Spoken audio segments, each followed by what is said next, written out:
Good afternoon, gentlemen. Good afternoon.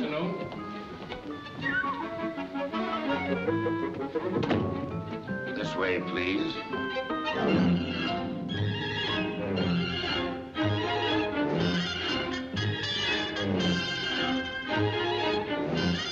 Mr. Orman is just getting up. Famous people generally sleep late.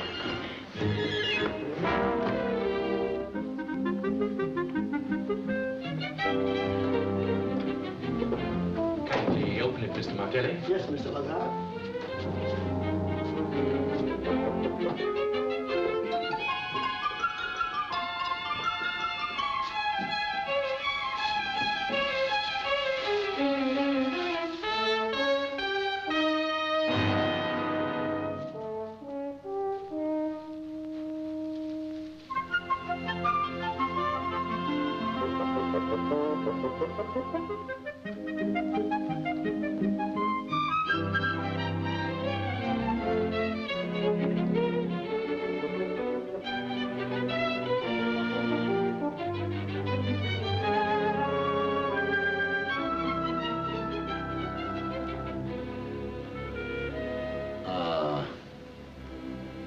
No.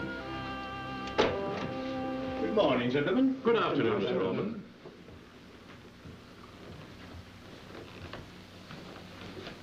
How do you like it? Fair. Look at the shoulders. How do you like those lapels? Beautiful. Ah, but it'll look better on you, sir. No, always looks better on him. He's more relaxed. Luther, a flower. Look at him. Nothing worries him. I see you're not superstitious, Mr. Orman. Not in the least. That's very fortunate. Why? Well, because Bataldi... What's the matter? Oh, nothing. Well, if you want to know, this suit has been cursed. Cursed? Yes. You remember Bataldi, our cutter? Yes, what about him? Well, I had to get rid of him on account of this suit. How come? I had an argument with him about these lapels. Oh, they're perfect. Aren't they? When Bataldi left, he was red in the face with rage, and he asserted that this suit would bring misfortune to anybody who ever wore it. He cursed it. Well, it's too bad. Of course, Mr. Orman, this is the best suit that I have ever made, and I know it'll bring you good luck. Yes, sir, this is a lucky suit, Mr. Orman, and I guarantee your happiness in it. Answer me. I demand an answer. Is it true? Unfortunately, yes.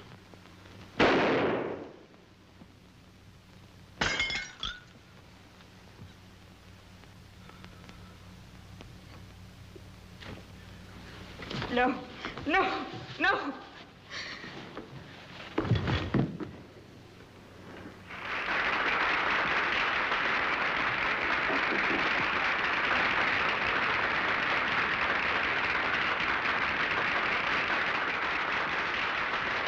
Terrific, Paul. It's terrific. A smash hit. We're over. Great, Chief. They ate it up. The biggest opening night of the season, and you held them right on the palm of your hand every second, just like that. Paul, what's the matter? What's the matter? Where are you going? Chief, wait a minute. Chief, hurry, will you? They're waiting for Listen you. to that applause. Come on, Paul. We're yelling for you. Where are you going? Are you mad? You've got to take 10 or 12 more curtain calls. That ain't possible. Where's Luther? Luther? Listen, you can't do this to me. What am I going to tell him? That you've gone crazy or something? Well, tell him I don't care to step out of character. What character? Well, a corpse. I am dead, remember?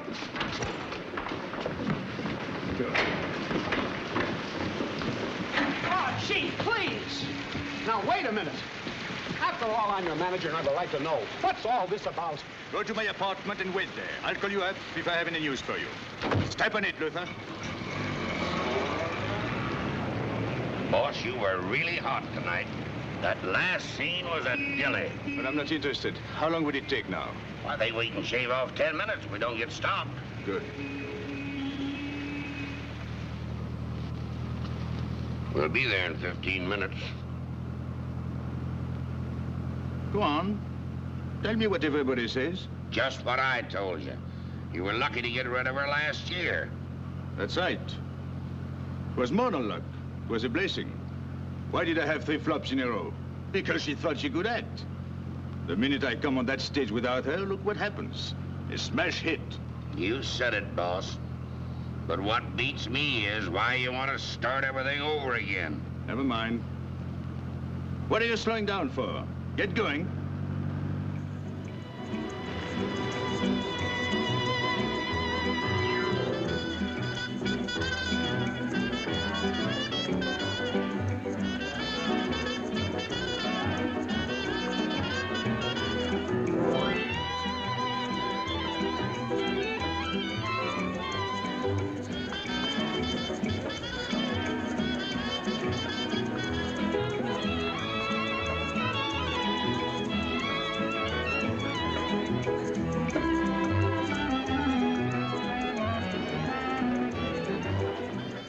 Good evening, sir.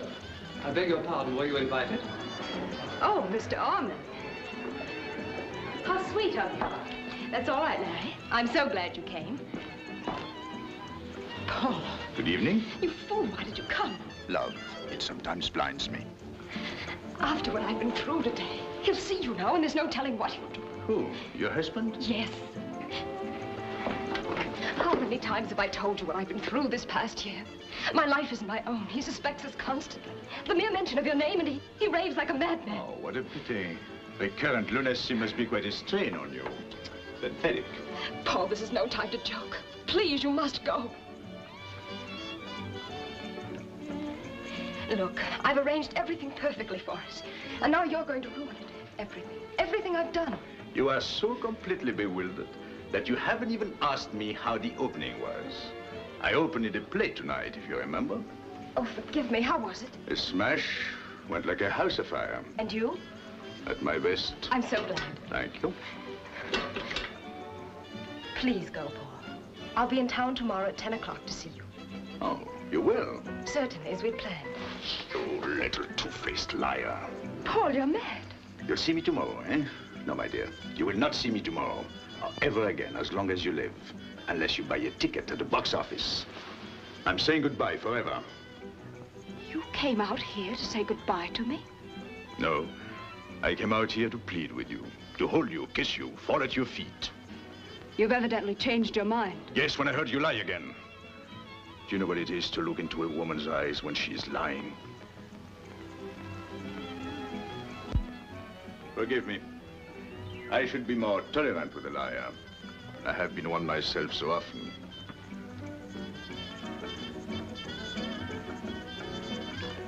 We'll part without any further argument, quietly and calmly. I know everything.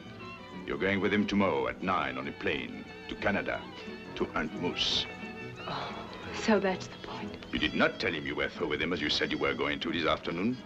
You did not tell him you loved me. No. Instead, you put your arms around your dear husband and said, yes, darling, I'll go with you anywhere. I am your good and loyal wife. I love only you, nobody else.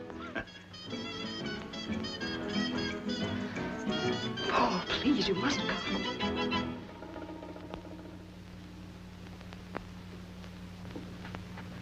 John, look who dropped in. Hello, Mr. Ormond. Glad to see you. How are you, sir? I didn't know you were expecting the celebrated Mr. Ormond tonight. Oh, I didn't tell you, dear, but I was really. In a way, I mean. Well, you see, Paul opened in a new show tonight. Oh, yes. So the new show is a flop, eh? No, on the contrary, it was a magnificent success.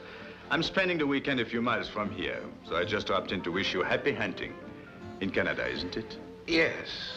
I do all my hunting in Canada. Oh, whoa there. Not so fast. Will you have a drink, Mr. Ormond? No, thank you. Ethel? No. Don't you think you're having too many, dear? Frankly, no. And you're mixing your drinks, too. Please, John. That's the way I like my drinks, mixed. Keeps me interested in drinking. Otherwise, I get bored. Sure you won't have one? No, thanks. I have other remedies for boredom. I imagine. Well, I'm sorry I cannot stay for your party. So I'll say goodbye, and a very pleasant trip to both of you. Well, you're wasting one of your goodbyes, Mr. Ormond. My wife isn't going with me. She insists on staying behind.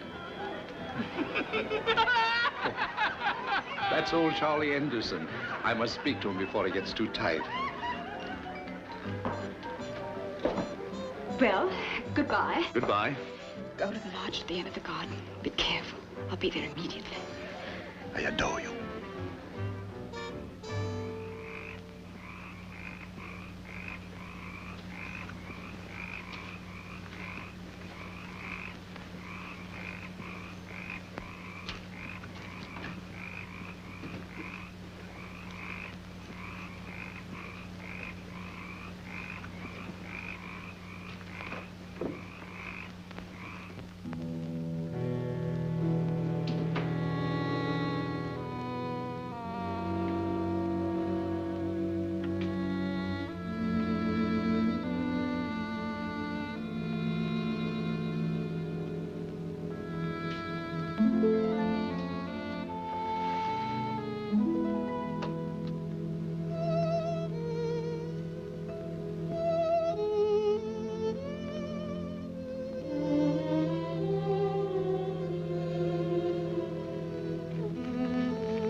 Forgive me for doubting you.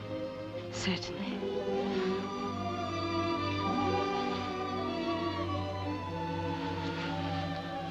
Do you love me?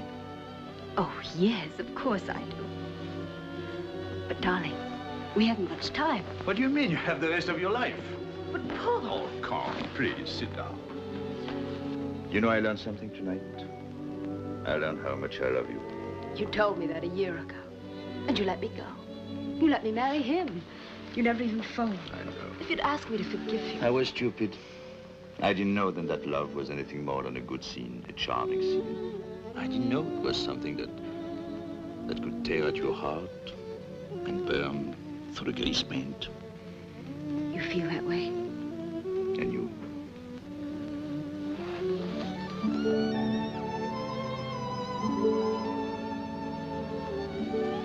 My darling, I know what you've been doing.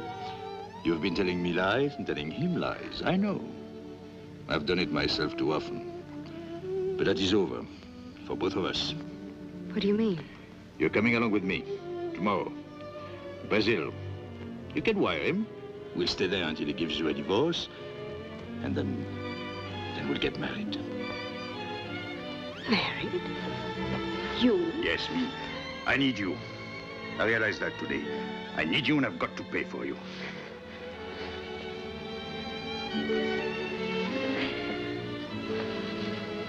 You frighten me. But you love me enough. Oh, yes, darling. I'll call you in the morning, right after he leaves. But if you love me so much, why were you so frightened in the house? He's very curious when he's drinking.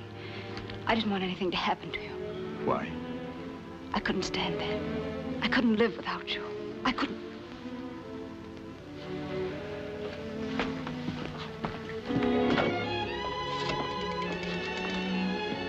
Mary Hill, 7564, please. Who are you calling? Mr. Webb, my manager. Why him now? Got a little news for him. He's waiting at my apartment. What news, Paul? Kiss me. I adore you.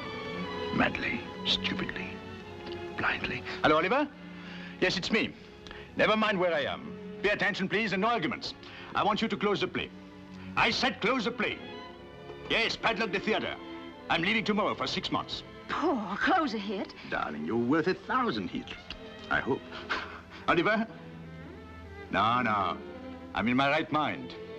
In fact, for the first time since I was born. Do what I tell you. But it's my show, my money, my theater. Close them.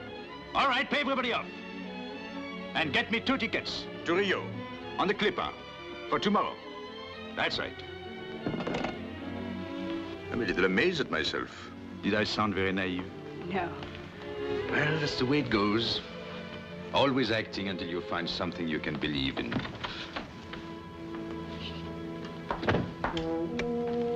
Put out the light.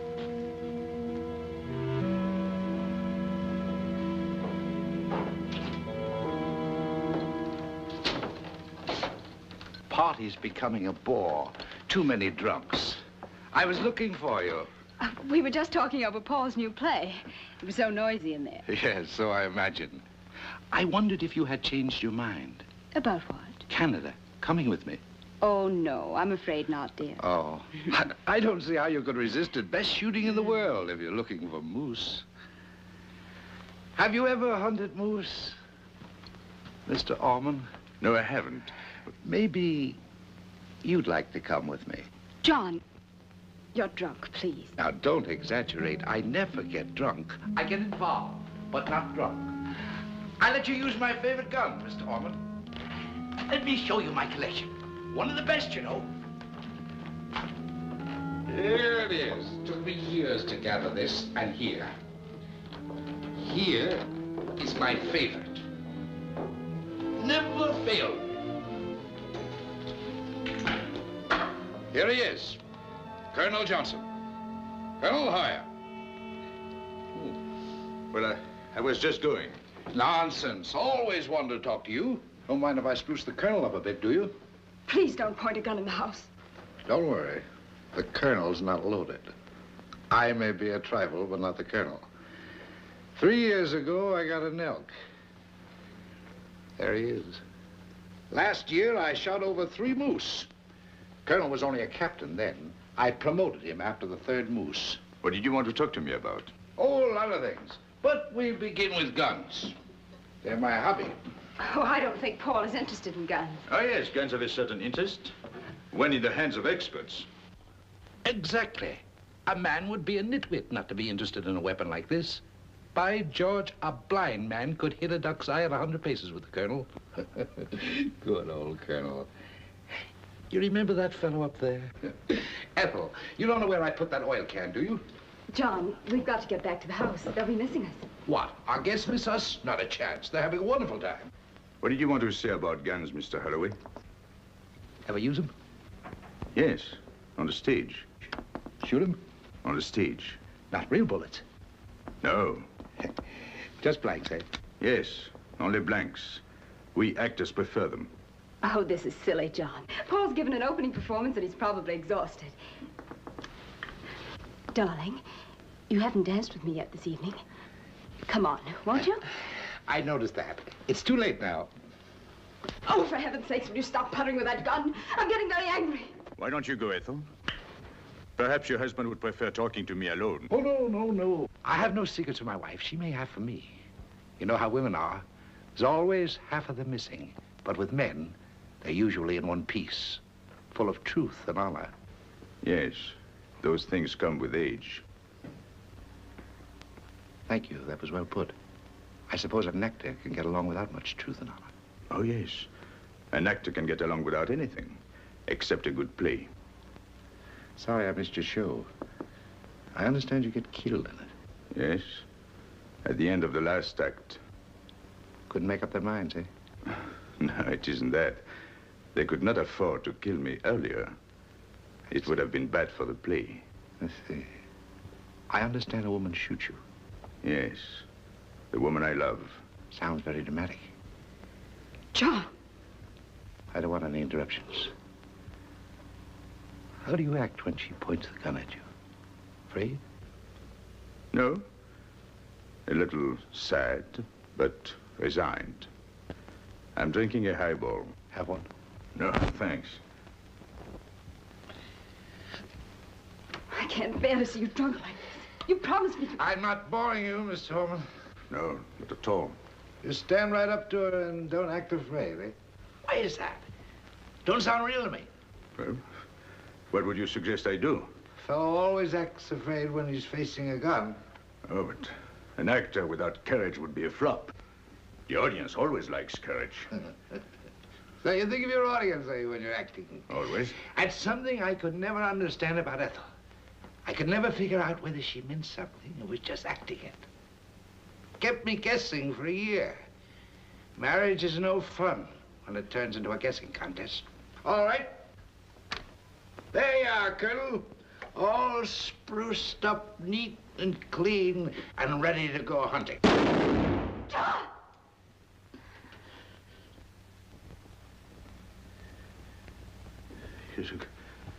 You took quite a long time about it, Mr. Holloway. I was getting very nervous. Excuse me.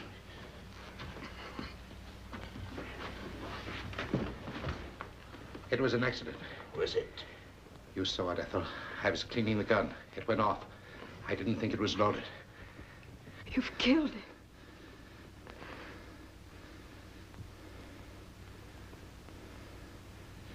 What are you going to do?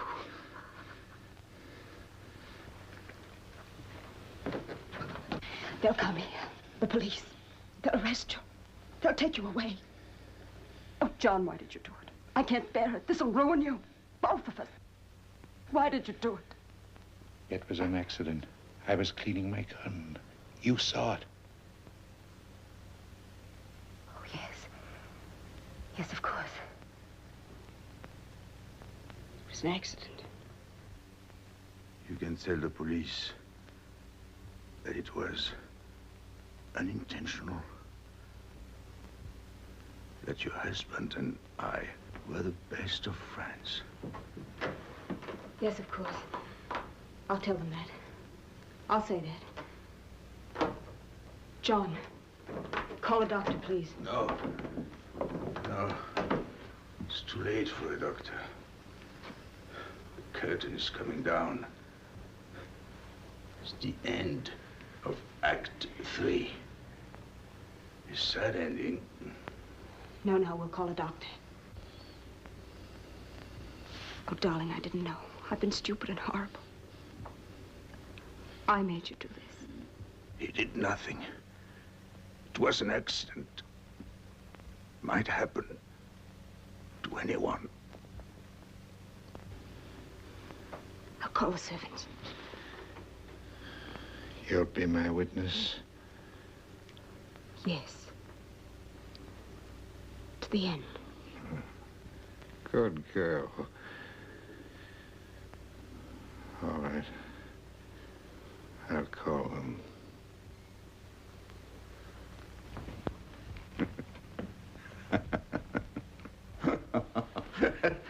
Don't bother. I'm all right. Paul, you're not hurt. Thank heaven. How do you like it, Mr. Holloway? Like what? My performance. Couldn't resist it. You know, these scenes have been my specialty since I became famous. So when anybody shoots me, I fall dead. You were acting? Uh-huh. Oh, it's an off night for a colonel. He's not a wizard, you made him out. Missed me by a mile. I hope you have better luck in Canada, Mr. Holloway. Oh, now, don't feel so depressed. You know, I wouldn't look too good up there on a plaque. You were acting? Yes. Your husband put it into my head, complaining about you, being unable to tell whether you meant anything or were only acting. I thought that would show him a sample of real acting. Paul, he didn't try to shoot you. It was accidental. The only thing accidental about it, my dear, is that he missed me. That was pure accident. Not his, the colonel's. I'm afraid, sir, you'll have to demote him. Make him a captain again. Oh, you shouldn't have worried about your wife, Mr. Holloway. Oh, she may become intoxicated with the wine of romance, but you will always be the morning after. You should have asked me about her. Then you would have been saved the embarrassment of trying to murder me. Oh, Paul, it's not true. I saw it. It was an accident. You must believe it. Yes? Yes, Mr. Holloway. She meant it, the things you doubted. She meant every word of them. She loves your strong, manly ways and your stalwart bank account. She loves you very devotedly, with her whole simple heart. God bless her.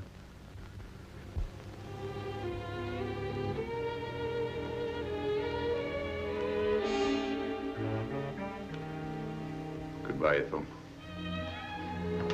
You're not going to do anything about this? Not a thing. Orman, I don't know what to say. Well, when you do, say it to her in the Canadian moonlight. Good night, Mr. Holloway. Good night, Captain. Good night.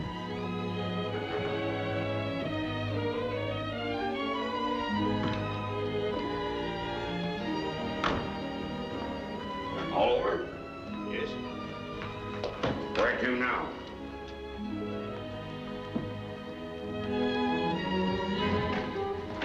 What's the matter? What's the matter? Why, you're bleeding. You've been shot. What's happened? Are you hurt bad, Mr. Orman? Who did it? Why, you're soaked. Can you listen to me talk, Mr. Orman? Yes, stop yelling. They shot you. Yeah, spoiled my new suit. Finest suit I ever had. It's my fault. I put it on the wrong dummy. I'll get a doctor. No. St. Luke's Hospital. Step on it. Remember, an accident. No publicity. I don't want you to spoil my scene. I was superb. And that guy said this suit would bring you good luck. Perhaps it has.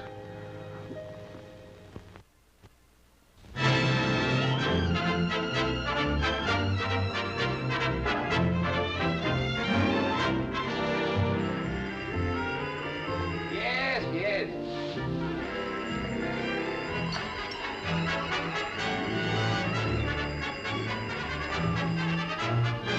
Wait a minute and I'll get you an act. Good morning, Edgar. Oh, it's you, Luther. Hello. Is it, Yes, it's all right to come in. Mr. Wilson's still asleep. Look out for broken glass. What's happened around here? Mr. Wilson gets married tonight. Oh, of course, tonight. Was the bachelor dinner here? I guess it would have been. Mr. Wilson brought back some friends afterwards for a nightcap.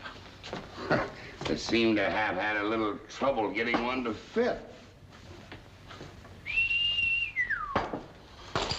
What's happened in the living room? The gentlemen were using it as a stadium. They thought it best to play several quarters of a Yale-Harvard game. These were the goalposts. Oh, did one of them fall on you? Oh, this? No, that occurred when the gentlemen decided to put me in the last few minutes of play. A scrimmage? No, they gave me the ball, and I made the mistake of running the wrong way. Well, that's very dangerous. I know that now. Mr. Wilson personally tackled me. He was an All-American, you know. Oh, triple threat. Have a cigarette. Where are you taking that? Here to you. This is the very thing to wear to the wedding tonight. Mr. Wilson has his own tailcoat. But I thought you might like to wear it yourself as a mark of respect for your employer. Any respect I have for Mr. Wilson can be expressed by wearing shorts. But to tell you the truth, Edgar, I need $10. No? And I thought I could leave this hostage until I get paid Saturday. Oh, all right, let's have a look at it.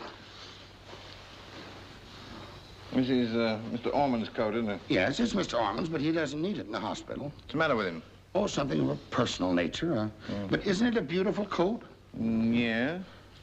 Do they make all these coats with holes in them nowadays? Holes? Yeah. Must be a moth. Pretty big moth, isn't it? Well, Mr. Orman always has the best of everything. Including 32 caliber moths, huh? Now, see here, Edgar.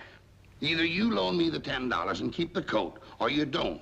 There's no need to quibble. I'm not quibbling. I haven't time to quibble. I haven't even got time not to quibble. Another interruption. Edgar, for the sake of our long friendship. Edgar, I say, for the sake of our long-standing friendship. All right. But our long-standing friendship ends if you're not here on Saturday with those $10. Thank you, Edgar. Thank you. Goodbye. Goodbye. Oh, I said hello. Oh, good morning, Miss Diane. Well, yes. Mr. Wilson is here. You don't have to go any farther, Edgar. I know that tone. It means Mr. Wilson is still asleep. Stop mumbling. Just reach over and very firmly press the buzzer. Well, who cares about his head?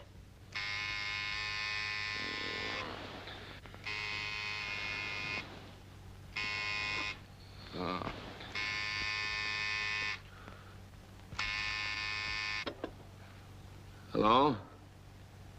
Oh, hello, baby. How are you? And who are you? Only the girl you're going to marry. Now get up, darling. You have a luncheon date with me, remember? I take it by that gargling sound you do. What time is it?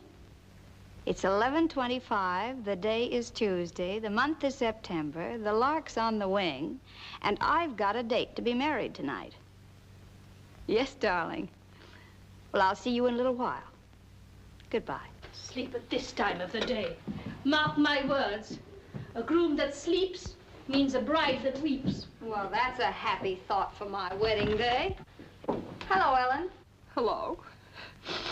Oh, Diane, marriage stinks. That's another happy thought. Oh, what's the matter, Ellen? Oh, everything. My handkerchief's soaking wet. Well, get one of mine, darling. Or maybe a towel would be more practical. This is nothing to joke about. I'm miserable. I'm going to divorce Jim. He knows I've always hated women with red hair. Oh, there's a woman with red hair. Well, that's a relief from the usual mental cruelty. How do you know she has red hair? I found a comb stained with henna in the pocket of his tailcoat. Oh. She doesn't even have real red hair. And what were you doing in his tailcoat pocket? What was I doing? Nothing. Did you fall in? Well, I happened to be looking for some stamps. The post office was too far away. Do they usually carry stamps in their tailcoat pockets? You'd be surprised at the things they keep there. Once when Jim went to... Darling, that sounds like a very long story, and I've got to get dressed. Why don't you come to Harry's with me? Oh, no, darling. I'm too gloomy to go anywhere. But, Ellen, this is my wedding day. I know. You be the something blue that brings good luck to the bride. Tell Mr. Wilson you're here, Miss Diane. Oh, don't wake him all the way up, Edgar. I just want him to prop one lid open and look at me for a second. He'll probably have double vision after he has this. What's that? A health drink. Judas. What's in it besides embalming fluid? Tabasco sauce, spirits of ammonia, red pepper, brandy, and a jigger of milk. I suppose it's the milk that packs the wallop. I'm sure it is, Miss Diane. Oh, Ellen, cheer up. How can I be cheerful when I know what I know about Jim? Well, in a way, it does serve you right. You shouldn't be looking in his pockets in the first place. I suppose you never look in Harry's pockets. Well, really, Ellen, the subject hasn't come up yet. And when it does, I assure you... Well, what? The subject's come up, dear. What are you going to do about it? I'm not going to do anything about it. Because you trust Harry implicitly, I suppose. Exactly. Mm-hmm. I wish I'd had this chance before I married Jim. Think of the time it would have saved me. Think of the time it might save you, if you look. Why, Ellen, that's a terrible thing to say about Harry. Listen, my blossom, you'd be looking this very minute if you weren't afraid I was right. And I don't think you're right. You don't believe me? Uh-uh. All right, I'll show you.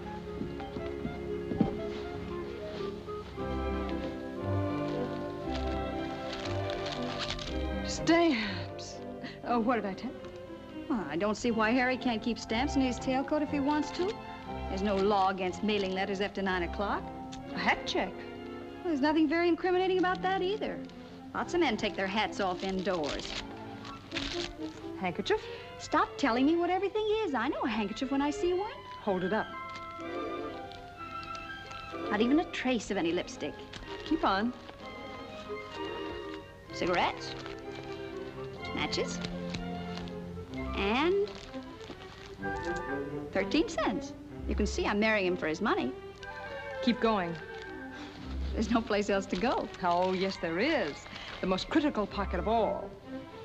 This is where I found the comb. Really, Ellen, this is getting to be... Look, what did I tell you? Oh, it's just a bill. Have they started putting perfume on bills? Well, if they haven't, it's high time they start. Oh, no, you don't. If you won't, I will. My passionate lion. You think I made it up? I couldn't make that one up. Well, let me see. You're right. My passionate lion. Somebody ought to have a little talk with her about her spelling. They're using 2 S's in passionate these days. Never mind her spelling. Go on. All day long, I could feel you stalking me again. I could almost see your gleaming eyes and feel your hot breath on my neck. I could even hear the soft thud of your paws. Oh, the lion's got on rubber heels. Who's it from, Diane? Who's it from? It's signed Squirrel. So help me, it's signed that way. Oh, you poor darling. Oh, my lion, my lion. Every moment that you're away from me is eternity. Don't stand there like a jerk. Go out there and stop them. Stop what? Stop them from reading that letter. Well, how? Any way you can, invent something, anything. Tell them the house is on fire. Hello, George. Drop everything and get over here right away.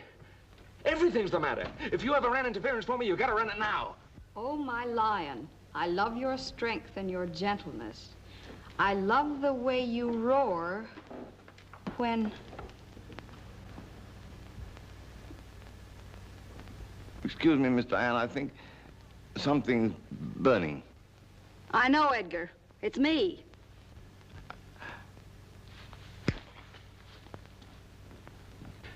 Yeah, but... What? Well, go to the cleaners and get it. You're no good to me without a tailcoat. Pardon me, sir. I happen to have a tailcoat, sir. Here? Yes, in the kitchen. Edgar, you're a dream boy. Hello, George. Forget the tailcoat. Forget everything but speed. It's the 4th down. We've got to punt. Oh, my passionate lion. My ecstasy is almost unbearable. Thank you, thank you. The mink has just arrived. It is here on the bed beside me. Sleek and warm like... Baby, where are you? Good morning, darling. No. Well, what? Hello, Ellen. How are you? I'm in misery, and I think I've got company. Oh, no. Who could be miserable on a beautiful day like this? Well, isn't it a beautiful day? Great for stalking. Well, I think I'd better be going. Oh, no, Ellen, don't go. I know you two are dying to be alone. Oh, no, we're not. I mean, won't you stay for lunch? No, thank you, Harry. After all, this is your last lunch together. Before you're married, I mean. Goodbye, darling. Bye. Goodbye, Harry, you beast. King of beasts. Hmm? You would have to explain that to me. Matter lost in the darkness of the jungle? Jungle? Jungle bell, jungle bell, jungle all the way. Maybe this can make things a little clearer for you, my passionate lion. Remember, this is his tailcoat. Yes, but my tailcoat is his tailcoat. Correct, sir. And his tailcoat is my tailcoat. Perfect. And his letter. It's my letter, and I don't understand any of it. Well? Well, where did... Oh, you know perfectly well where it came from. Your tailcoat pocket. Oh, Diane, I don't... Harry, stop not finishing sentences. Let's face it. Well, face what? The lion in his den. Anybody home? George! Hello, George. How in the world are you? And what brings you here this time of the day? You'll have to answer that. Hello, Diane. Hello, George. Oh, am I interrupting anything? To coin a phrase, yes. Well, that's a fair answer. At least you're acknowledging that I'm in the room. That's more than she generally does, Harry. But you wait till I take that personality course. Well, goodbye, kids. Hey, George, don't go. Well, I'll be back later. Well, don't be an idiot. Don't even think of going. What did you come for in the first place if you're going to go right away? Oh, it'll keep. Well, why keep anything now? Come on, George. Tell us what it's all about. Well, it's just that after that football scrimmage last night, I put on the wrong tailcoat. You did what? I wore your tailcoat home by mistake and came to get mine. Best man's got to have his own tailcoat, you know. Oh, look, there it is there. Now, you see? George, say that again. I wore Harry's tailcoat home by mistake. You mean, this is your tailcoat? Yeah, it looks like it to me. Yeah, it is. Certainly, that's right. My cigarettes and matches.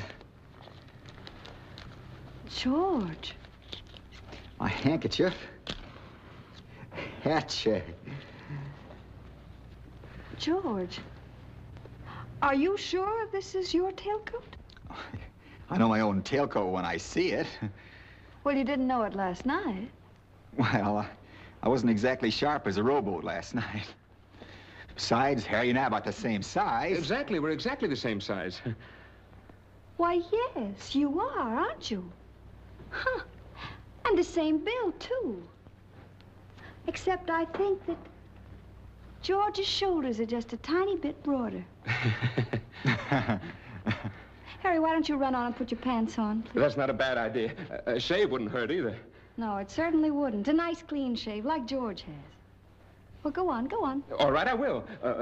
Keep Diane company for me, will you, George? Sure. Atta boy. That's the best friend a man ever had, Diane. Do anything for you. I'll see you soon.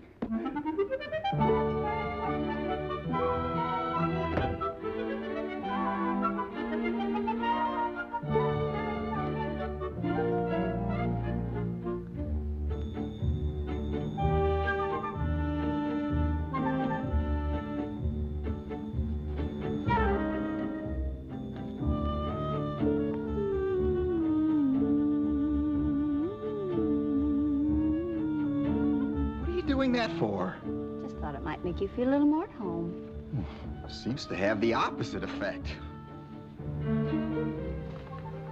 What are you looking at me like that for? Haven't you ever seen me before? No, I don't think I have. At least not in this particular life.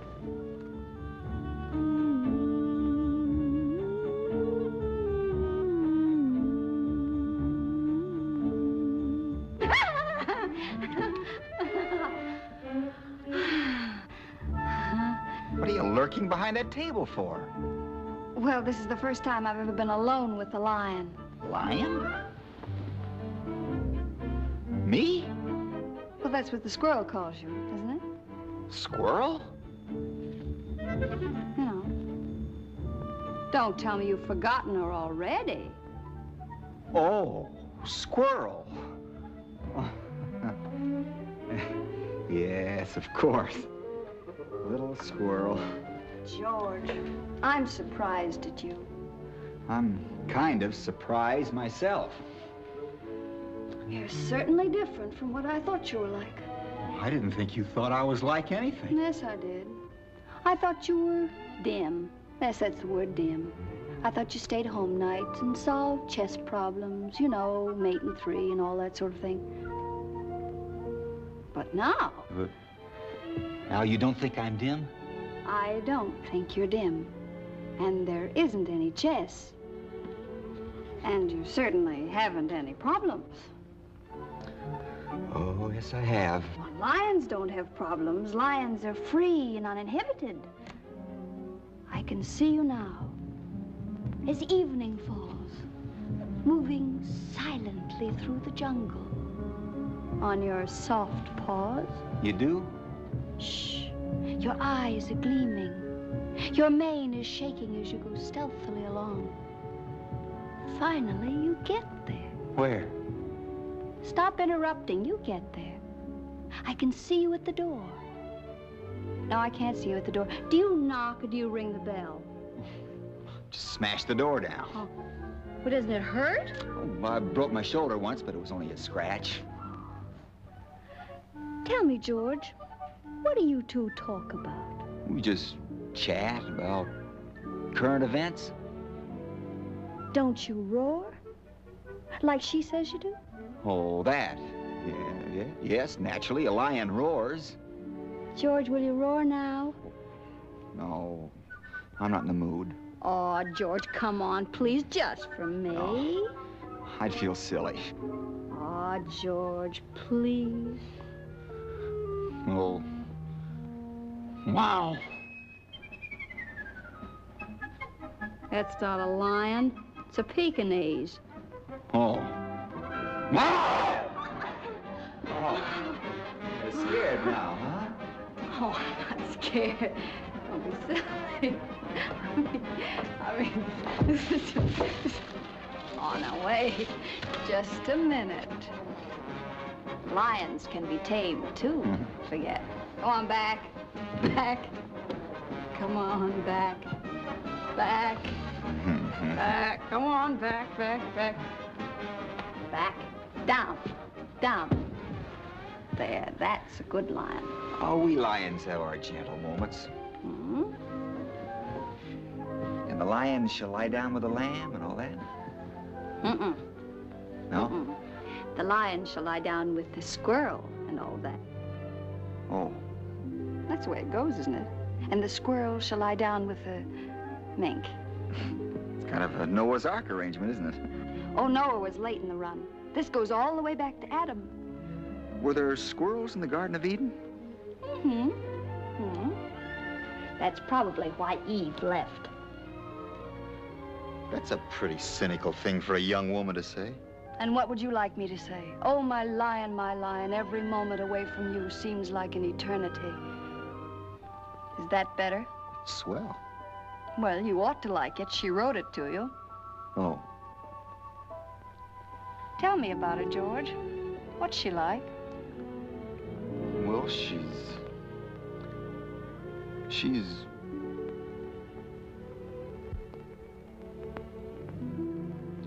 lovely. You know, sitting there like that, you look a lot like her. I do? Yes, same long lashes, same little nose, same sunlit hair, same laughing eyes. But I don't write letters. I wish I did. It must be fun to write things like, strange how you're giving me thoughts I've never had before. How being near you is not like being near anyone else. That's the best part of the letter. Huh?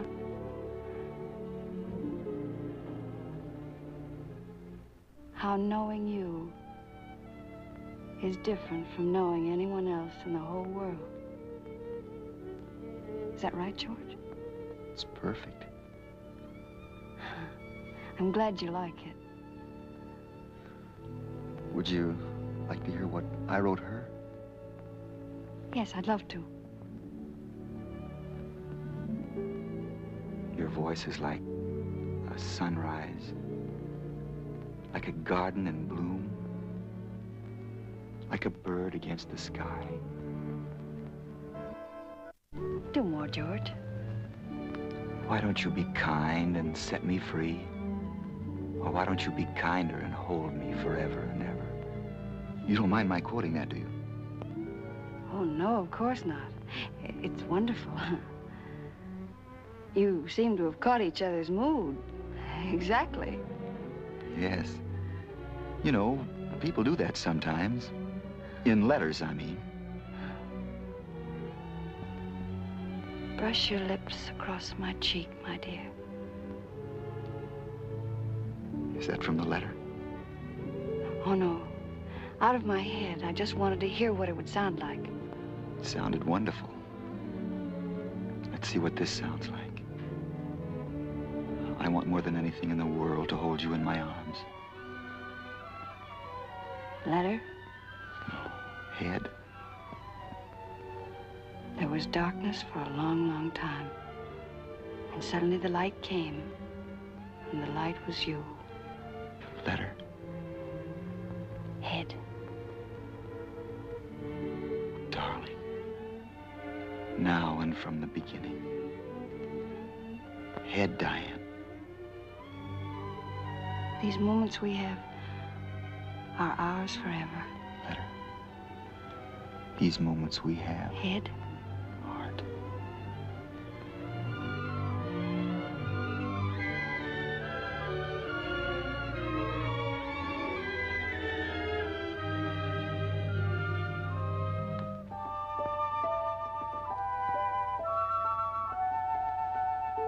George, how do people know when they're really in love? Well, first, I guess they find out they like to be together, and then they find out they kind of think the same things, and then I guess after a while they get so they even say the same things at the same time. And that's the way you know? Well, I'm just guessing. Well, your guess would be my guess, too. It must be wonderful when it happened. Like that. George. I've waited a long time. But now? Now, you're going to marry Harry. And According to custom, the best man kissed the bride. That's all there is to it. He isn't here. This is an empty apartment. There's nobody here. Nobody, including me. That's all right, Edgar. I'll wait. Oh, he won't be here at all. Miss Gray, he's gone to Chicago for the night. I see. He's in Chicago, and the wedding's in New York.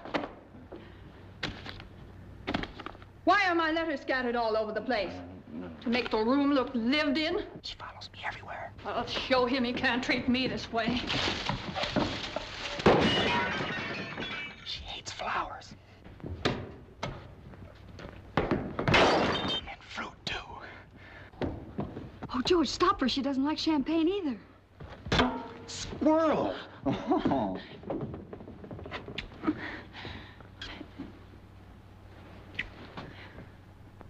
Have we met? Squirrel! She has a very bad memory. So I see.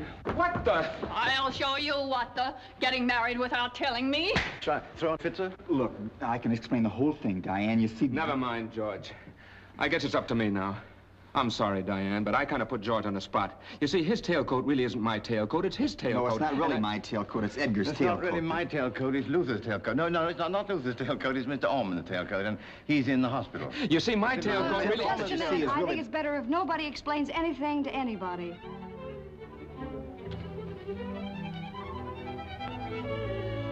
Here's your letter, squirrel.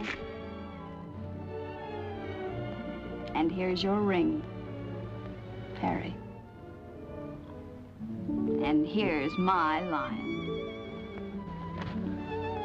If you ever want me to help you out again, Harry, just let me know.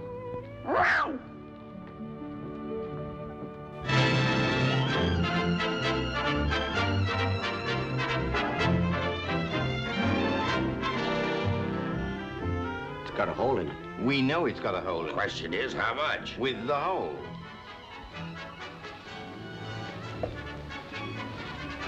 $7. $7? For that coat? Come on, Edgar.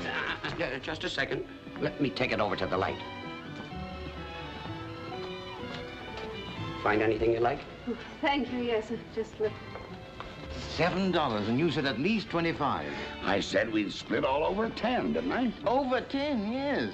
That's why you're here, to watch what I get for it. Well, here you are. $10. Take it or leave it. We'll take it. I'll take it. Come on, Luther. Good day, gentlemen. My, what a fine coat.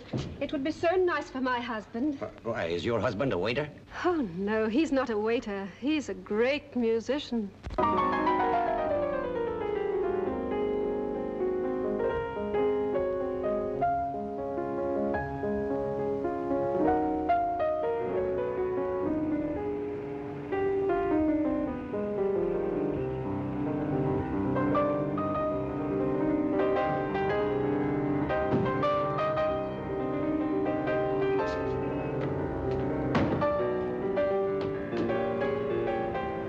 What do you think I'm paying you for, Mug?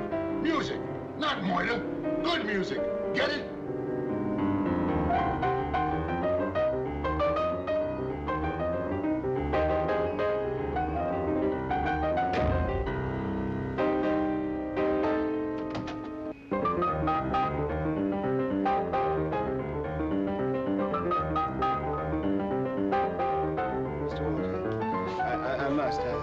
I definitely must go out for half an hour. Keep playing.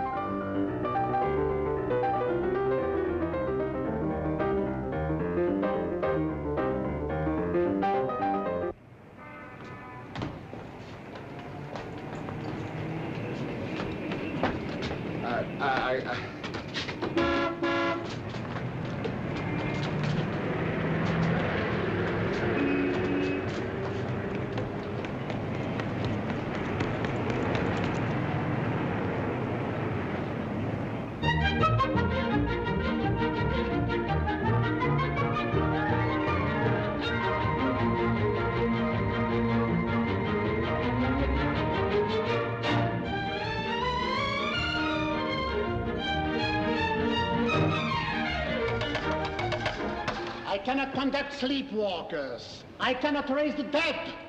I cannot Why not? Back to 26, gentlemen. Your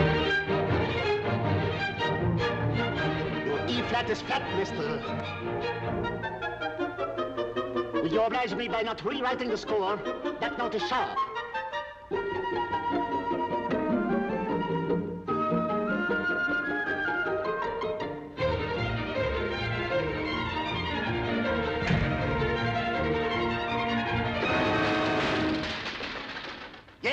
Yes, you play everything as it is written. Every note, like robots, without life, without feeling. But they are not just notes. They are notes written from the brain, from the heart. Music without feeling is noise. Don't you understand?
Can't you read?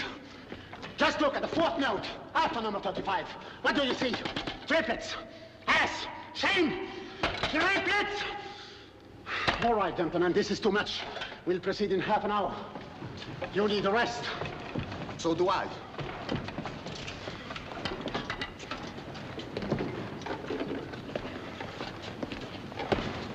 It's too late to apologize.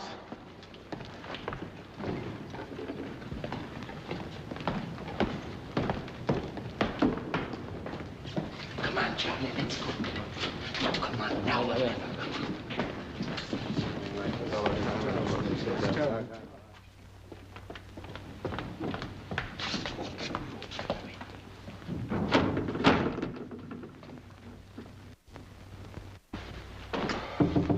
What is it? Excuse me, Maestro, but Smith is here. What Smith? Charles Smith, the composer, the man I told you about. When? For the last 10 years. You promised to see him tomorrow. Well, this is not tomorrow. But that was yesterday. That's when you told me tomorrow, and that is today. Sorry, no time. But, Maestro, the man is a genius, a master. Oh, no, Maestro. I've always thought of Stravinsky as the most, worthy of your distinguished consideration.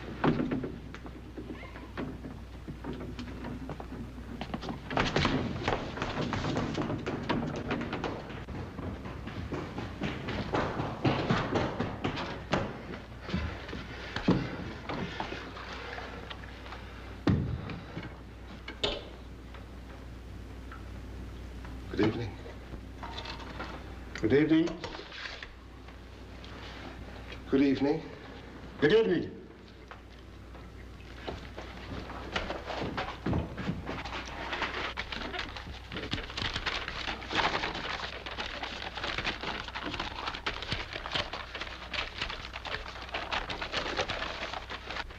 Well, what are you waiting for? Play? Yeah.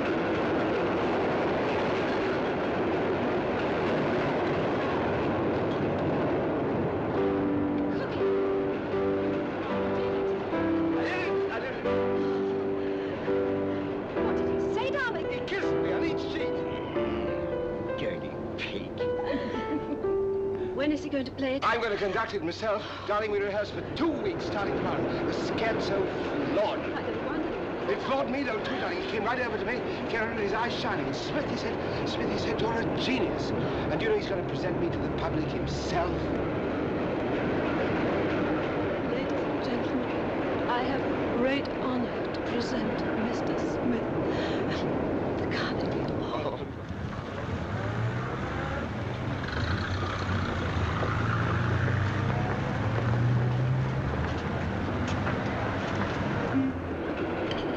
Good heavens, 8 o'clock, we got to rush. Mama, that's Charlie's big night. Oh, my baby. Charlie, you can conduct the symphony in that. Tails and white tie. But he hasn't got a tailcoat. You should have thought of that before. I should have thought of it. All right, I've gone nearly crazy thinking of everything, and now... Why, Cookie, darling, I can get you a tailcoat. I know just where. Now, you two run along, and I'll bring everything along to the dressing room. Sure, be all right, darling. Oh, hurry, please. It's very important. All right, madam. Now, what size is your husband? Oh, I don't know. Oh, here he is. Oh, that's right. Your husband's a musician, isn't he? Yes. I see now. There you are. That'll fit like a glove.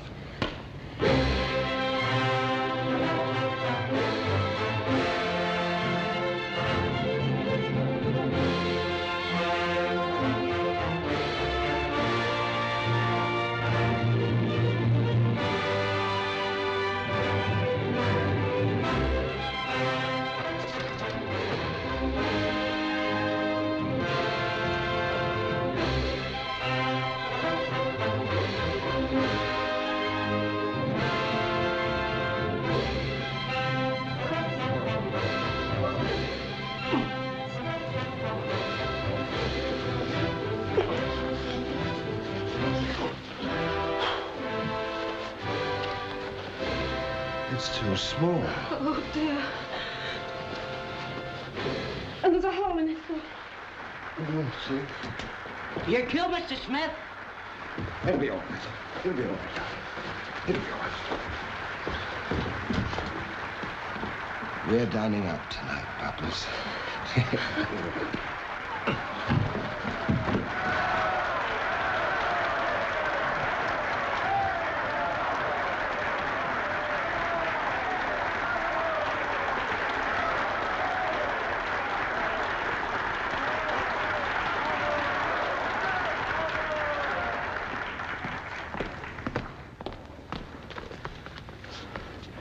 Ladies and gentlemen, Mr. Charles Smith.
What? You say he was gone in the back.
Continue.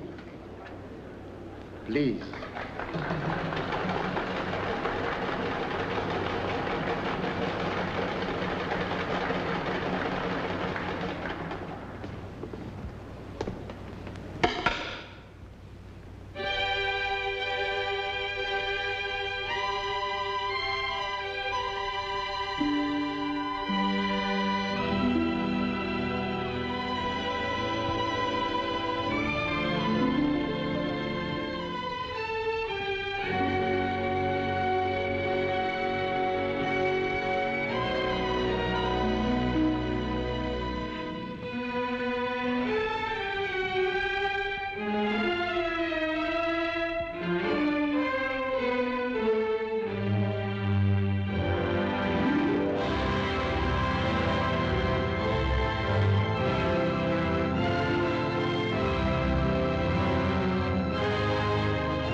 I bet you know somebody who's down in the locker.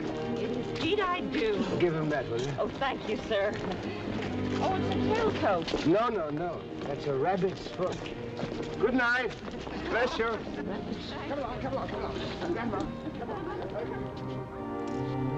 Does this look like a rabbit's foot to you? Hmm? Rabbit's foot? Looks more like the rear end of $1 million. Gotta put it in the cupboard, Molly, there. There's the key. Oh, shut up. Please. Hello, folks. Wally, if those are bills, you can keep right on going. I've got to deliver them, but you don't have to open them. Any mail for me, Dad? No Valentines. Will you shut up? Molly, what do you make of this? Goodbye. Huh? Oh, goodbye. Come again. Avery L. Brown. Avery L. You don't suppose that could be Larry? Blackstone Hotel, Chicago. Might be at that. He show up last night. No, probably up to his old tricks. Fancy way to spell Brown with an E. Yes. I think I'd better... I think I'd better go and see. Don't forget to lock up. Oh, no.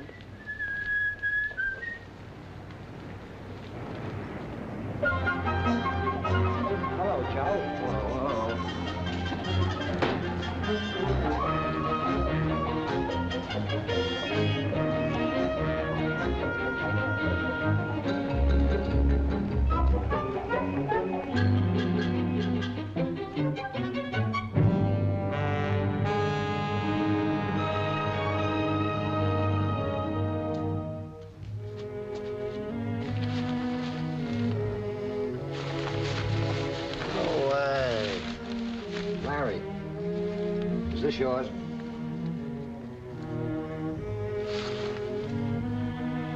No. Well, if your stomach gets to gnawing, drop around.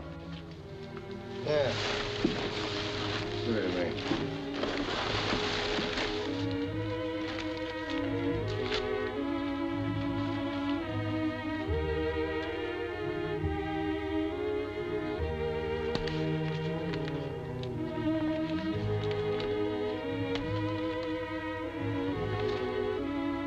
What are you standing there for? Go on, read it. That's what you brought it here for, isn't it?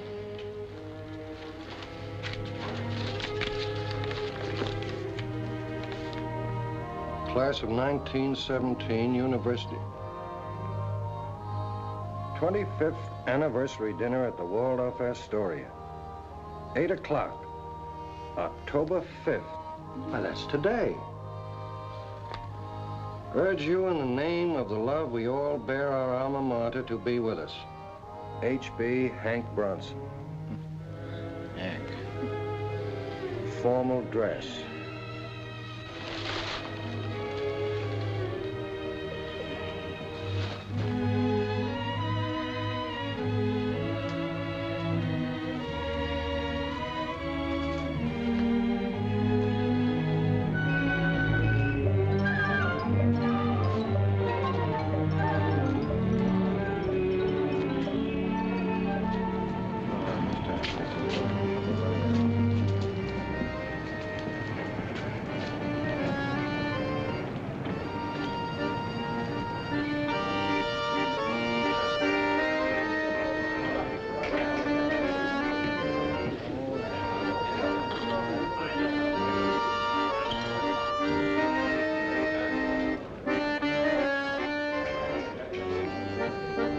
Whiskey.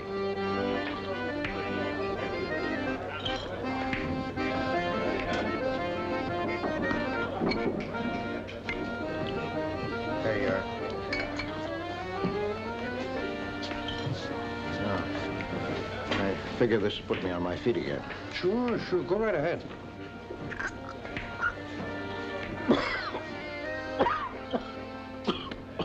Got a cigarette? No. Here, have one of mine. Go ahead. Oh, thank you. You've been around here about 5 years now, Larry. 6.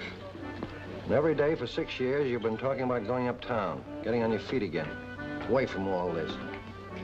But you always seem to need one more drink to get your nerve up. Maybe if you didn't get it up someday, you might really go. No, I know what I'm doing. Oh, sure you do. I don't want anybody preaching at me. Did I ever tell you not to take it? If you feel in need of another drink, why don't you have one? I'll buy. Oh, here.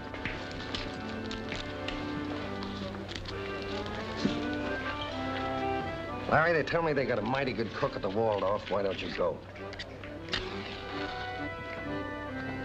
Ought to be a nice party. Here's your chance to get uptown again. And I don't mean north of 14th Street. I mean north of yourself.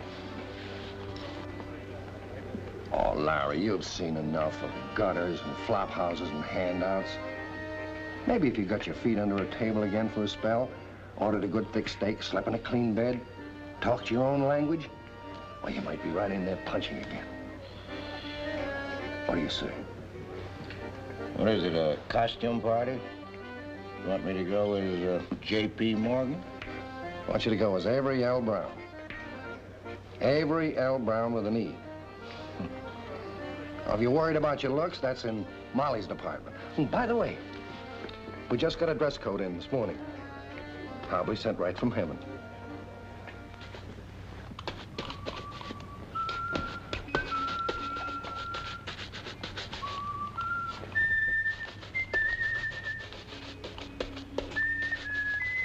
Pete, will you shut up?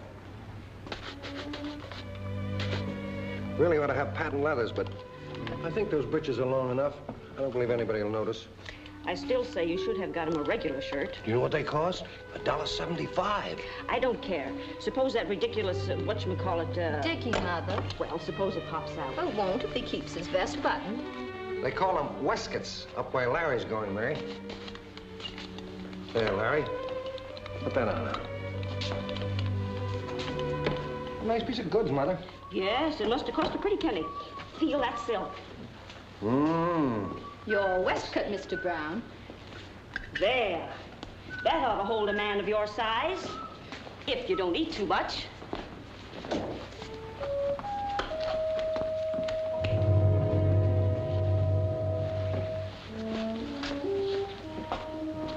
Why, you'd think it was made for him. Almost. All right, Larry, let me see it. Oh, that's fine. Give him the hat, Mary. Put it on.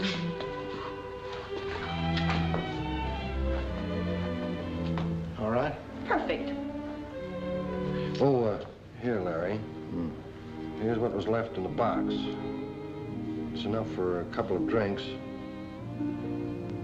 Or it'll take you uptown. Good night. Good night, Mr. Brown. Wait.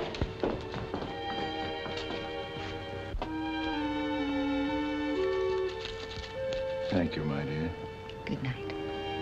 Come join and cheer the alma mater, our guiding star, to live the days of hopes and joys and sing the songs once more. Friendship of college days shall never, never last. Come join and cheer the alma mater, sing the songs once more. Hey, who's that? Well, if it isn't Larry Brown, you old son of a... How have you been? Well, I thought you'd never get here. It's about time. Hey, fellas, look who's here. Larry Brown, in person. Hello, Brown. Well, you just made it. It's fine, too. What kept you, Larry? You're just getting started. Hello, Larry. How are you? Hi, Sam. Soapy Davis. Larry Brown, you old rooster, I could kiss you. Say, you've lost a little weight, haven't you? Yes, well, I didn't realize it myself until I got into this coat tonight. What's the trouble? Haven't they been feeding you right? Oh, no, just hard work, my boy, just hard work. You ought to try it sometime. Hello, Larry. Look great. Hello, Larry. How are you? Hey, waiter! How's about a little something for Brother Brown to wet his whistle with? He's way behind. Larry Brown, don't you? Well, what'll that be, how pal? are you? Some of Mrs. Waldorf's champagne, or would you rather have something with hair in its chest? Well, I'm sorry, but I never touch it. I always serve it, but I never touch it myself. Okay, pal. But do me a favor, will you? Just hold it. Now, don't force yourself. Just hold it. Whoa! Don't waste it. That's precious stuff. We gotta conserve. Well, if you don't drink, you can still eat. Waiter, another plate. No, thank you, but I just ate on the plane. Yeah, what plane? Well, I just flew in from the coast. Say, wait a minute. Don't tell me you've been in California all this time and didn't look me up. No, I just passed through. I've been in China. China? Mm-hmm. Say, that must have been interesting. You see anything of the fighting? Oh, a little. Oh, whereabouts in China? All over, from chop suey to chow mein. Same old Larry. Oh, boy, am I glad to see you. Larry, come here. I want to have a talk. Business. Larry, never mind. We'll be right back. Listen, gonna be in town long? Just a few days till I see how the land lies. Haven't got yourself tied up yet, have you? Well, no, not exactly, but... Don't. I've got a job that's right down your alley. Well, I never turned down a client yet. Tax matter. Oh, just my meat. I know. Can you be at my office tomorrow at 9:30? Well, I planned I on... want you to meet my partner, McReynolds. Get an idea of the whole setup. Yes, but you If see... it's a question of money, we'll take care of that. Where are you? 40 Wall Street. Well, I'll be there. Good. Well, Larry, I see you're still late to classes. Professor Lyons. Yes? This above all. To thine own self be true. When it must follow as the night the day, thou canst not be false. Not then be false. Not then. Are you still trying to rewrite Mr. Shakespeare? Well, not then be false to any man. Right. How are you, my boy? Fine, sir. You? I'm always fine. Comes of having a cast iron stomach and no ambition. Oh, yes. I just go on vegetating year after year, like the ivy on the old chapel. You remember it? While you prosperous lawyers and doctors and big-time financiers leap from one triumph to the other, getting rich and fat. Fat, anyhow. Well, you know, sometimes I confess I envy you boys. Then again, I don't know. It's rather fun to sit with the other stick in the muds and watch the parade go by. See you boys beat the drums and blow the big bassoons while we take all the credit. It's been 25 years now, Professor. Here we are again. Yes, must seem like a long time to you boys. Yes, I remember we were going to lick the world. Yeah, save it for democracy. Show the older generation what we could really do with the mess they made of things. Lord, we were young and full of vinegar. Remember, Professor? Yes, I was thinking of that today when I was looking at my class in English 1. They're kids, just like you were. A little brighter, perhaps. Then I thought, well, they haven't changed the old world very much. Come right down to it, they haven't done so badly either. Tom, you've made a pretty good judge, everything being equal. Thank you. John, they tell me you've cut out a lot of appendices in your time and been overpaid for it, too. Larry here has been in China. Now, that's quite an achievement in itself. Farthest I ever got was Puget Sound one summer. That must have been, 40 years ago.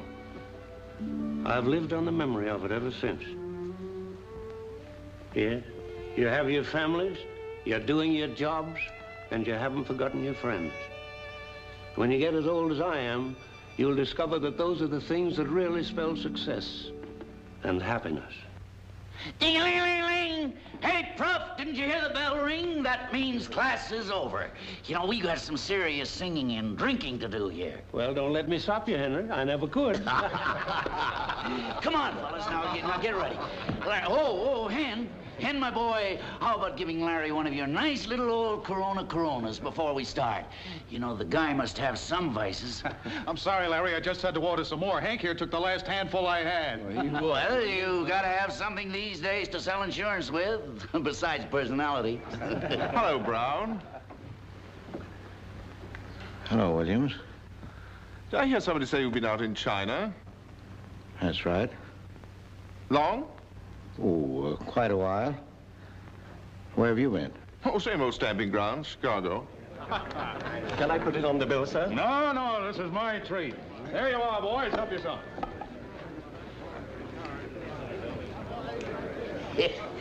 The champion fumbler. Let me get it. No, this is on me. Oh, let me. It's a funny thing. I'm sure I had it when I came in here. Well, what'd you do? Lose your wallet? Yeah. Hey, lock the door, somebody. Don't anybody leave this room. A crime's been committed.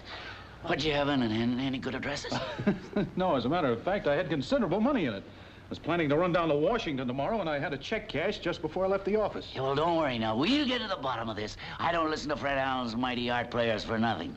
Me, one long pan detective, too. Now, keep your places, everybody.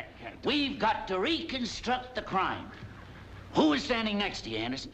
Oh, Larry there, I believe. Larry? Oh, Brown, eh? Split with me, kid, and I'll get you out of it. Hey, wait a minute. You were standing next to Henderson, too. That's right.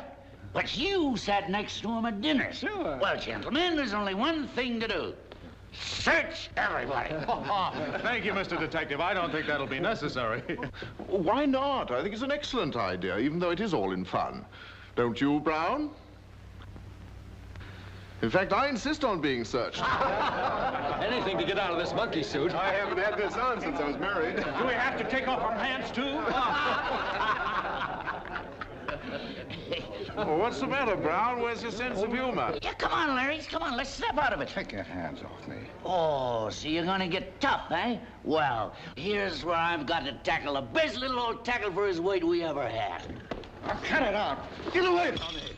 Hey, come on, fellas, let's get it off. Take it easy. Just a moment. This is still a free country. You can't force a man to testify against himself. That right, Judge? Well, not in my court. Court! There's an idea. We'll hold court, and we'll have the jury. We'll put it up to the jury to decide. Now, you guys over there, you'll be the jury. 12 good men and true. Sit down, gentlemen. Gentlemen of the jury, take your places. I'm going to sit right here. Hey, Williams, you're a big shot ambulance chaser. How's about being DA? Oh, I should be delighted. Unless Brown would prefer to use me as a character witness. Judge, Your Honor, looks like you're in session. All right. What'll it be worth for me to defend you? Now, I think the joke has gone far enough. What do you say we get back to our singing, huh? But the prisoner can easily put a stop to it by merely permitting himself to be searched. Hey, fellas, clear the witness box. Clear the witness box. Gentlemen, I declare this court to be in session. You will now proceed, Mr. Prosecutor. Your Honor, gentlemen of the jury, in view of the circumstantial nature of the evidence in this case, the state will be compelled to call into question the character of the prisoner at the bar, and will endeavor to prove by the testimony of eyewitnesses that the culprit, by his past conduct, has placed himself beyond the pale of decent society. Isn't he on the level? Order in the court. Sit down, everybody, or I'll have you thrown out. Your witness, Mr. Brown.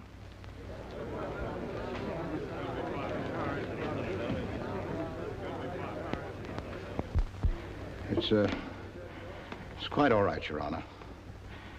My learned colleague and I were just giving you a little idea of how we used to conduct our cases out in Chicago. Hey, Williams?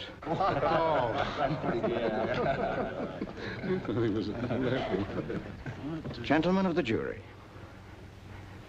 you don't know what it means to me to be here tonight with my old friends of the class of 1917. I don't mind telling you, I've thought of you many times. Oh, boy, I sure wish I'd known that. I got a little policy that's just made to order for you. However, that's beside the point. What you're interested in is to hear my answer to this charge that's been brought against me. And frankly, I wish I'd come prepared to make a better defense. But believe it or not, speech-making was the last thing in my mind tonight. What I really came for was to, well, you might say I was chasing a will-o'-the-wisp. And for a while there, I thought perhaps I'd found it. Especially when I was talking to my old roommate, Soupy Davis, and Professor Lyons. And I expect I didn't. You want to know why? Because you're too sober. Like me. My defense, such as it is, begins on the day we graduated, day in June, 1917. It leads first to an Army training camp, then overseas, the armistice, home again, Chicago, the law. Nothing very unusual about that. Nor I'm afraid about the next chapter in the life of one who, as you'll recall, just barely nosed Williams out as the man you voted most likely to succeed. A girl, marriage, a home, and a succession of threadbare clients who always seem to be guilty, but who never seem to have the foresight to steal enough to disprove it. My wife. You remember her, Williams? I ought to. I introduced her to you at the senior prom. Probably one of the few mistakes you ever made. A beautiful woman. Magnificent woman.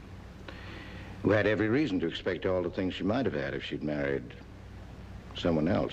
Oh, so that's what started you picking pockets, huh? Cherchez la femme. The jury will disregard that remark, and I fine you 1 highball. And then a wonderful and beautiful thing happened. Prohibition. That noble experiment of blessed memory came to dwell among us.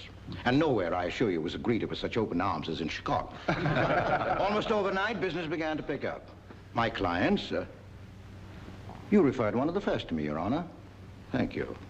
My clients, while no less likely candidates for the jug than formerly, were sufficiently well-heeled by now to be regarded as the very pillars of our community. Fortunately for me, they were both generous and grateful.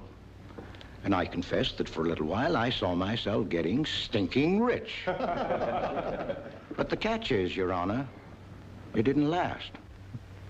What does, Larry? Oh, I don't know. A good many things. Friendship. Good fellowship. Isn't that why we're here tonight? All the things Professor Lyons was talking about?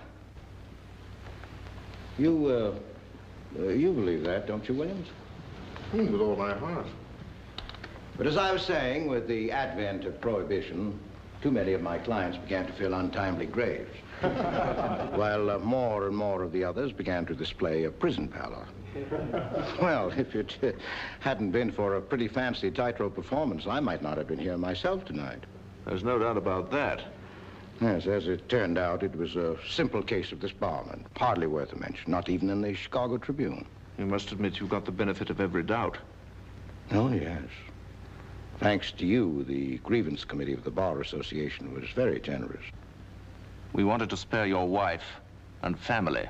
And unfortunately, my wife didn't see the full humor of my predicament. A loss of ideals, Professor Lyons would call it. And on the advice of counsel, quite rightly, decided that it had all been a ghastly mistake about which the less said the better. After all, who was to blame her? She was still young, beautiful. I realized I had been fortunate to have known her at all. As for me, well, there was really nothing left to hold me. So I just drifted around. First one place, then another. Until finally I had the very good fortune to settle down in China. Chinatown. Larry. Put one over on you, didn't I, about coming in on a plane tonight? Had you going too, Soupy, about taking that tax job. Oh, well, why not? The whole thing's a joke. I mean, my being here at all. As a matter of fact, I hadn't given it a thought until this morning when a friend of mine, nice fellow, runs a mission down Adoya Street. You ought to drop around, hold services with us sometime, all of you. Hear some real testimonies. You made me a little bet that I couldn't come up here tonight and pull the wool over your eyes. By George, I'd have taken his money, too, if Henderson here hadn't been so careless with his pocketbook. Or if Hank hadn't suggested our being searched. Yes, sir, I'd have walked out of this room tonight Avery L. Brown, class of 1917. The best tackle for his weight the old school ever had. And not one of you would have been the wiser. Except Williams, of course, and he never would have let an old classmate down, would you, Williams? Sorry, Judge, but I'm afraid I haven't got any defense after all. I'm just the kind of guy who would steal Henderson's pocketbook. So I plead guilty. Of course, you haven't anything against me for circumstantial evidence, but I know too much about the law to think I could get a client with my record off that easily. Yes, sir. It looks as if my only chance is to follow Williams' advice. Take off my coat, let you search me, and throw myself on the mercy of the court.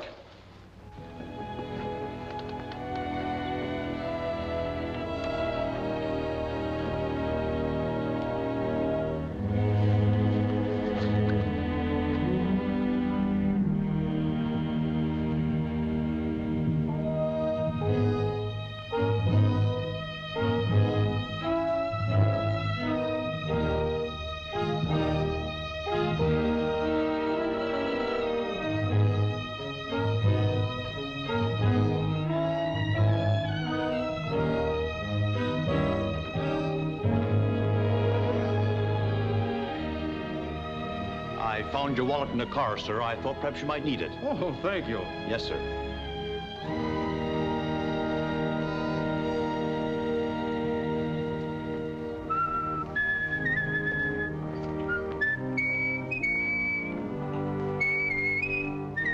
Will you shut up, please?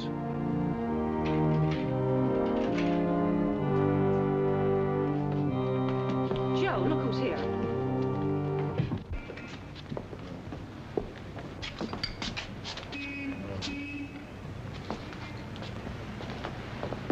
Larry, how was it? Did you have a good time? Must have been some party to keep you out till morning.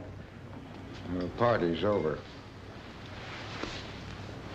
Here's your J.P. Morgan outfit. Larry.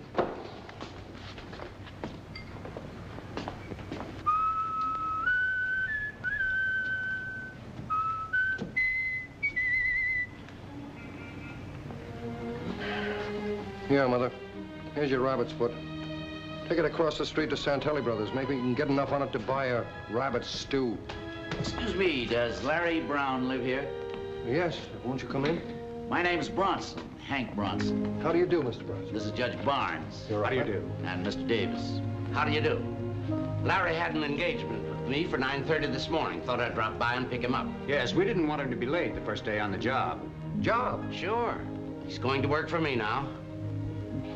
Well, you boys had such a party last night. I suppose he's due to oversleep a little. Yeah. Well, could we, Oh, don't worry. I'll have him there on time. All right. Thank you very much. Yes. Thank you. And don't forget to tell him we were here. Yeah, he knows the address. Oh, yes, 40 Wall.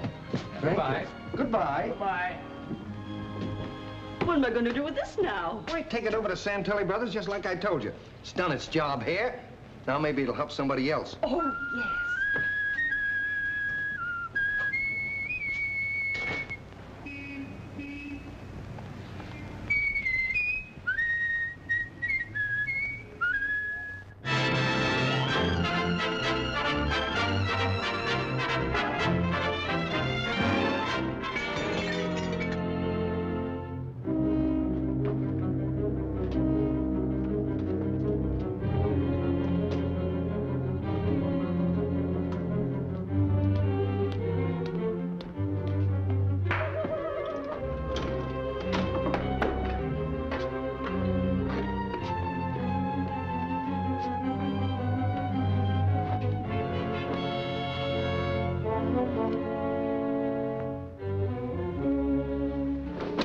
They won't even take the time to look at me. Quiet.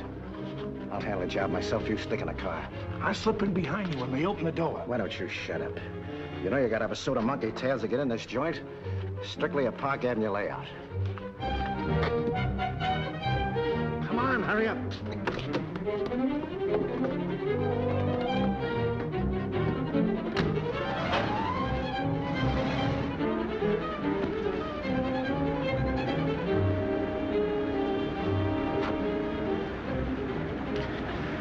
Take it easy. We got till 10 o'clock. We get a hot car. The guy will find out it's been snatched and start squawking. Oh, shut up.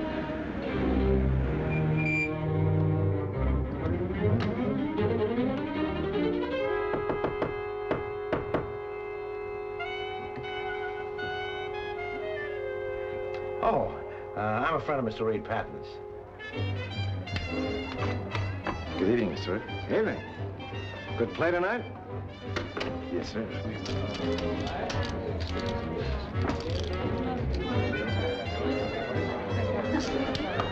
Place your bets, ladies and gentlemen.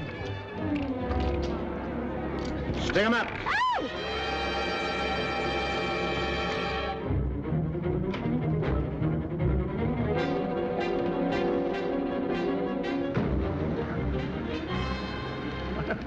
Not a bad take, about 50 G's. Pike and joint. What about the plane? It's waiting. Slip the pilot $2,000 and no questions asked. You'll be in Mexico City tomorrow. All right, meet me there next week. Ditch the car, not too close to the airport.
Where'd that come from? Heaven. Shut your mouth. Can't you see the lightning done put the mark of the Lord on this thing? I ain't asking where it come from or why. But it sure come at the right time, the day before Christmas. Hallelujah. Praise the Lord. I've been praying for that brindle cow ever since I've been married. Glory, praise the Lord.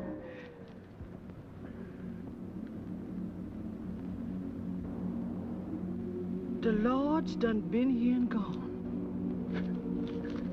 I'm gonna buy me a tractor, one of them red ones, with a brand new engine, a humming and a shining in the sun. I'm gonna buy me 2 tractors, 3 tractors, and a big piece of bottom land and seeds and a great big house. Wait, Lou. You gotta pray for things like that, and you ain't never prayed for nothing in your life, and you knows it. Now, Esther, I wish for plenty, except maybe I didn't bend my knees. Wishing ain't praying. It ain't ours to keep. It's sinful to have so much money. But Reverend Lazarus, he's the man of God on this place, and he ought to know what the Lord's got on his mind. Let's take all that money to him so he can tell us what to do. Listen, Esther, if you prayed for a tractor, ain't it understood you'd be praying for the land that goes with it? Get going, Lou.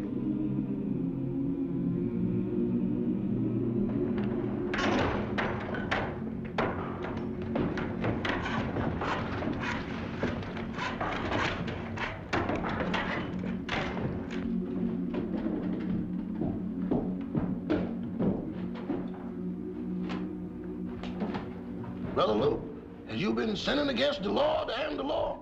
Look mighty like sin from up here. Does the sheriff know about this?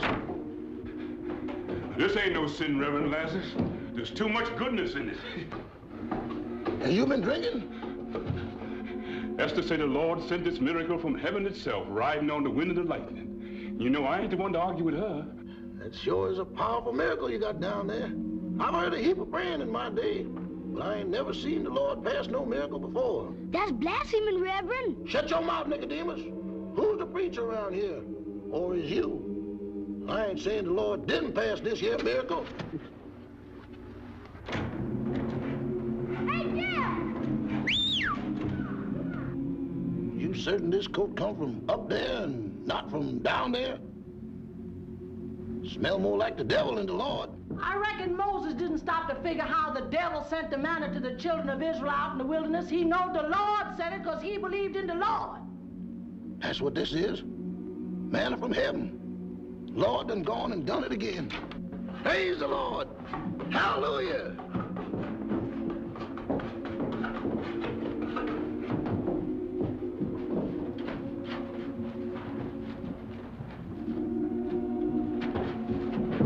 What you aiming to do with that money? This here's a miracle, ain't it? Well, I gotta put it away until I get this thing figured out. Wait a minute, Reverend. I already got it figured out. It's the answer to all them that's prayed, added up to the last penny. Well, hallelujah. I prayed for a horse and buggy, and last night when the storm blew, I prayed for a new roof. I reckon I prayed about $100 worth. Watch out. Don't forget, Rev, the Lord is counting right along with you, too. You mean right here in this room?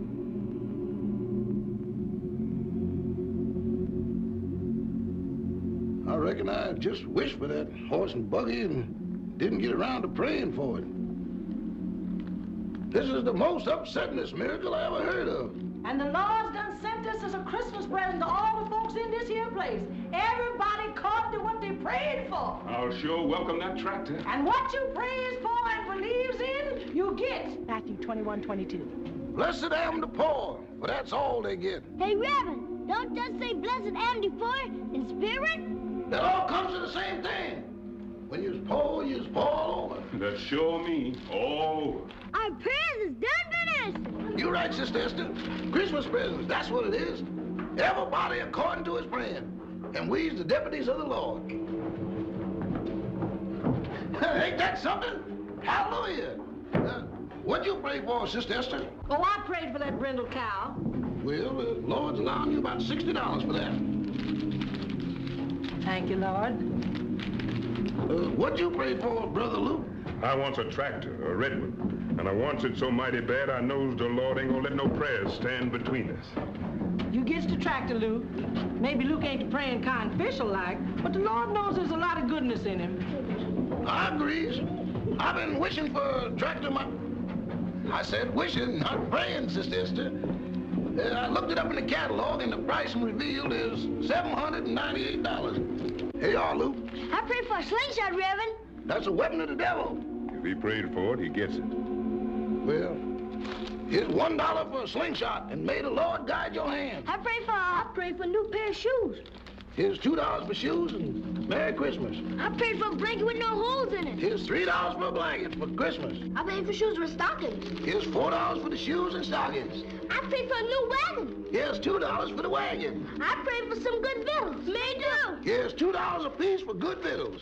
This is the busiest day before Christmas I ever seen. My pappy prayed for a new plow every since. You run and tell your pappy the Lord's got his plow ready for him. My pappy need a new pair of pants. Has he prayed for him? Yes, sir. He done prayed and hollered. Well, you run and tell your pappy to come here. The Lord's waiting to fit the pants on him. My pappy. Shh. Children, you all hearken to me. Run and shout the word that the Lord has sent down a mighty fine Christmas for everybody. Tell the people to come a-running. Praise the Lord. I got shoes, you got shoes, all my children got shoes. When you get down, put on shoes, gonna work our whole life. Wow, look! Wow, look! Everybody look! You let us sit down more money than you ever seen before. Oh, Mom!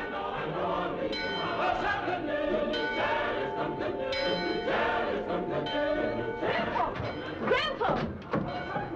You know that fine coffin you're one to be buried in? Well, you can have it. What you mean?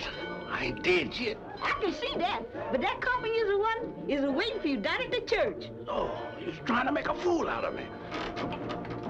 I'm gonna tell you about coming to judgment. I'm gonna tell you about coming to judgment. There's a better day coming. If you lie about this, the fire in hell is gonna get you before you's dead. In that bed in the morning, farewell, farewell. In that bed in the morning, farewell, farewell. In that bed in the morning, farewell, farewell. Oh, preacher told that Bible, farewell, farewell. I want $32. What for? I done prayed for a kit of carpenter tools. Then you get to it. Thank you, Reverend. I want $9.75. What for? I done prayed for a barrel of flour. Well, here's $10. Make yourself some biscuits for Christmas, and don't forget red wine. I want $25, sir. What for? My coffin, a mahogany one, with wheels on it, so I can roll right through the pearly gates. Hey, oh. Praise the Lord, I didn't live to see this day. I can give you a powerful good service for $5 extra when the time comes. Maybe when that time comes, you won't be here.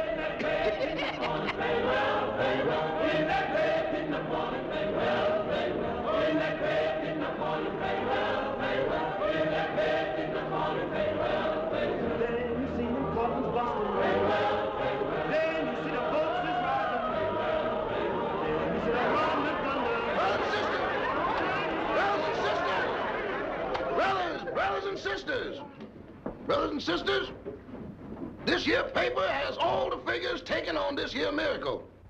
Sister Esther done worked it out herself.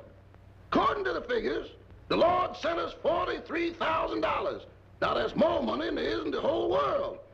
Furthermore, and whereas we have paid out to true believers who prayed for it, the sum of $1,454.50, leaving a total of $41,545.50 belonging to all of us in this here place. Pass out the money. It's a mighty amount of money, folks, and it ain't going to waste. I can see the new church right now standing on the hill, shining in the sun. And a hospital. We're going to buy the land. Do you hear? The land, and it'll be on. And we're going to buy tools with edges so sharp the earth will jump up to meet them. And we're going to work that ground side by side, raising corn and cotton. And what we gets, we shares. There won't be no rich and no more poor. Yes, folks, a new day is dawn. I want to pray.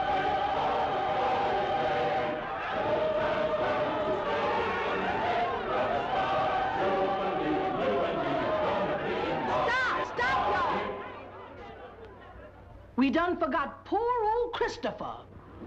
But he ain't the praying kind. How come you knows that? That's something nobody knows but the Lord and poor old Christopher. He's the poorest one of us all. He ain't got nothing, never had nothing. Maybe he prayed for everything. You mean he prayed for all this money here? That's something we goes to old Christopher and finds out. If he's done prayed for all this money, he gets all this money. We praises the Lord for what he give us, and we praises the Lord for what he gives poor old Christopher. But nothing. Come on, Luke, we're going to find out.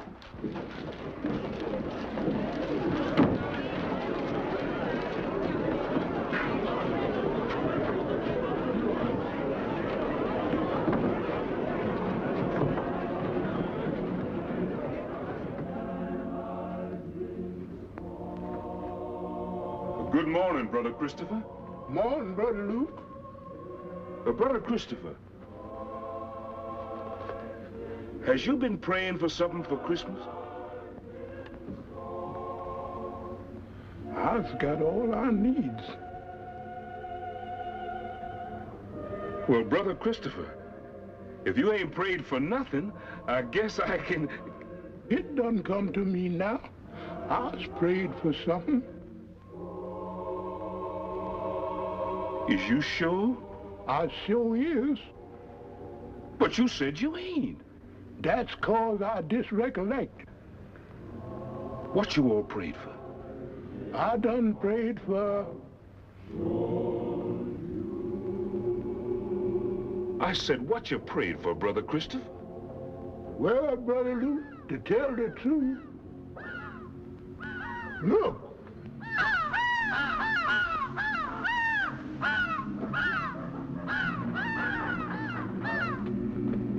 See?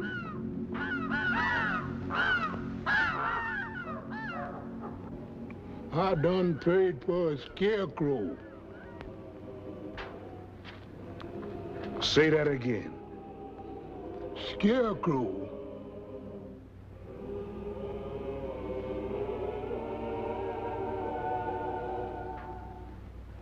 So that's what they mean when they says the Lord moves in mysterious ways.